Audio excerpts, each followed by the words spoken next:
Hey everyone, thank you so much for watching this Netflix review. The fact that you willing to sacrifice a few minutes out of your day to consume my content really means the world to me. Just so that you guys are aware, I review everything that has just been released on Netflix. So if you're ever curious about whether something's going to be good, bad, rotten, or just plain average, come check out my channel because I'm going to let you know if it's worth investing your time in.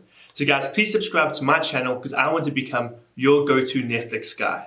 So today we're going to be talking about the new Netflix anime series based off of the video game Dota called Dota Dragon's Blood. This was a lot of fun. I'm going to be brutally honest with you. This was a very, very fun series. So to be completely honest and completely transparent, I am not the biggest Dota player. I played Dota 1, which was of course based off of the Warcraft 3 engine, and that's where I get most of my knowledge from. I have not played Dota 2 at all, which I'm guessing this series is based off of. It's also adapted from a few of the Dota books, which were done in association with Valve. This series was also done in association with Valve. I'm just letting you know that from a lore perspective, I can't tell you if this is exactly friendly towards the books or the video game, because I simply do not know. What I can tell you though, is that this is a really fun series that's really engaging, the action is good, and it's got a story that is very, very exciting. So the series is based around Davion the Dragon Knight. I will say this, one thing I know about Dota 2, the character from the video game looks completely different to the character in the series. In regards to his characterization, I don't know if it's accurate or not, but the series follows Davion the Dragon Knight, and he is ultimately the protagonist of this series, and he's discovering a lot about himself after an interaction with the dragon. He's realizing that there's a lot of things that are happening to him that are incredibly supernatural, and he doesn't understand them. He's trying to figure out what the hell is happening to him. And that's the crux of the primary storyline. There are other branching storylines leading into this one, but that's the primary storyline, and he's the character we spend the most time with. So what can I actually tell you about this series that's not going to be too spoilery in regards to story? I can tell you this. The action is really well done. The animation is beautiful. I believe that this is a serviceable anime from Netflix. I would say if you're a fantasy fan, if you're a fan of action, if you're a fan of anime, this is a series that you can really watch, really engage with, and really enjoy. I think also if you're a bit of a relationship or romance fanatic, I think there's definitely a romance in here that you can get yourself invested in. I found myself getting a lot more invested in the primary romantic storyline than I thought I would. Generally, romances are very hit or miss for me. And this was a romance that I really was looking to see if it blossomed, if it would lead to more.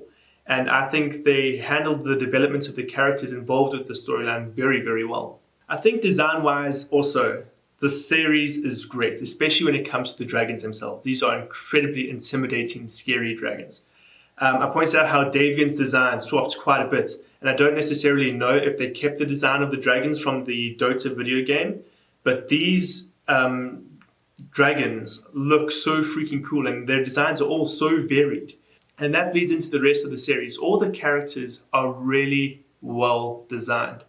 One thing I really liked about this series was discovering the lore behind it. Again, I don't know if this is the same lore as the book series and the video game, but the lore for this series was really engaging.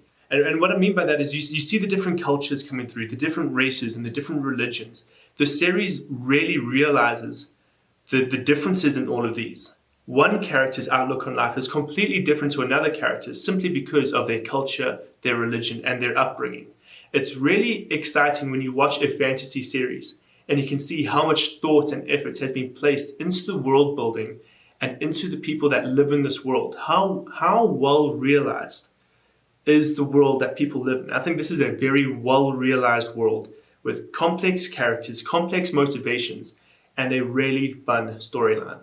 So guys, that's my review on Dota Dragon's Blood. I'm really looking forward to a second season. I highly recommend this to any anime fan and to any fantasy fan and to any fan of the video game. Hopefully you guys will find this. Let me know down in the comments below if this is a good adaptation of the computer game or if it's just really blowing everything out the water like it seems to be for most video game adaptations. Generally, adaptations from video games just are terrible.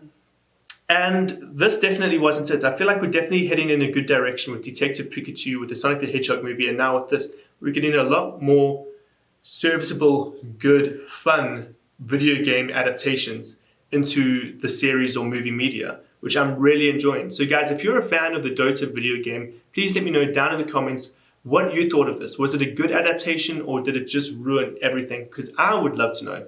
Guys, thank you so much for watching this review. If you haven't yet, go through my YouTube channel and see if there's anything that might catch your eye. I review everything on Netflix. So if you're also just looking for something to watch, check out my channel. Guys, thank you so much for watching. You're the best, you're awesome, and I hope to see you again in another review.